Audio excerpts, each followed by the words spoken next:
லூக்கா 11ஆம் அதிகாரம் 13ஆம் வசனம். பொல்லாதவர்களாகிய நீங்கள் உங்கள் பிள்ளைகளுக்கு நல்ல ஈவுகளை கொடுக்க அறிந்திருக்கும்போது, பரமபிதாவானவர் தன்னிடத்தில் வேண்டிக் கொள்ளுகிறவர்களுக்கு பரிசுத்த ஆவியை கொடுப்பது அதிக நிச்சயம் அல்லவா என்றார்.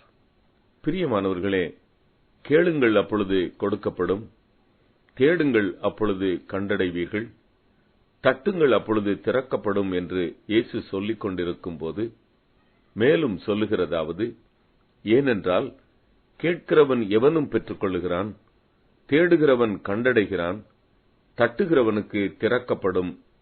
இப்படி சொன்னவர் கேட்கிறவர்களுக்கு அல்லது வேண்டிக் கொள்ளுகிறவர்களுக்கு பரமபிதா பரிசுத்த ஆவியை கொடுப்பது அதிக நிச்சயம் என்று உறுதியாய் சொல்லுகிறதை காண்கிறோம்.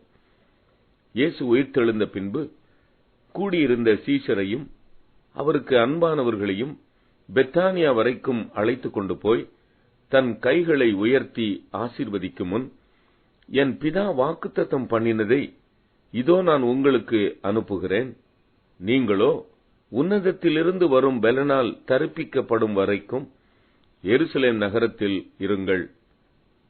லூக்கா 24:49, அப்போஸ்தலர் 1:5 என்று சொல்லி பரத்துக்கு ஏறி சென்றார்.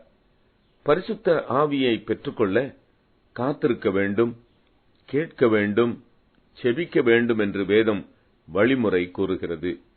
இயேசு தாமே அதற்கு மாதிரியை வைத்து போனார். 1 பேதுரு 2:21. யோவான் கொடுத்த மனம் திரும்புதலுக்கேற்ற ஞானஸ்நானத்தை அவனிடத்தில் கேட்டு பெற்றுக்கொண்டு ஜெபம் பண்ணுகையில் வானம் திறக்கப்பட்டது. பரிசுத்த ஆவியானவர் ரூபம் கொண்டு புறாவைப் போல அவர் மேல் இறங்கினார்.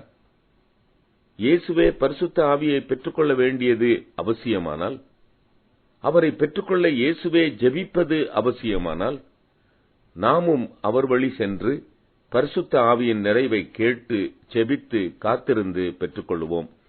மாம்சமான யாவர் மீதும் அவர் தம் ஆவியை ஊற்றுவது நிச்சயம். ஆமென். ஜெபம். ஆண்டவரே, எனக்கு தந்த புதிய வாழ்க்கையை காத்துக்கொள்ள உமது பரிசுத்த ஆவியை எனக்கு தந்தருளும். ஆமென்.